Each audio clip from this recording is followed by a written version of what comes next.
uyda baqirib tarbiyalangan bolalar ustida ilmiy tadqiqot o'tkazildi.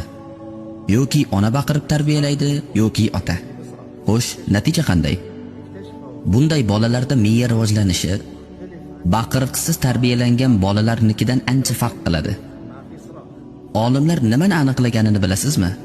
Ma'lum bo'lishicha, baqiriq bilan tarbiyalangan bolalarda duduqlanish muammolari, tushunish bilan bog'liq muammolar, nutq va tovushlarni idrok etishdagi muammolar mavjud.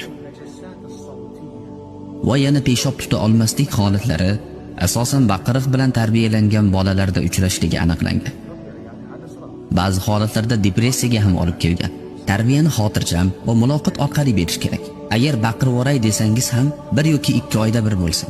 Farzandingizni qanchalik yomon ko'rsangiz ham, unga qanchalik g'azablansangiz ham har kuni unga baqirmang. Chunki bu bolaning shaxsiyatini buzadi. Bolani o'ziga bo'lgan ishonchini yo'qotadi.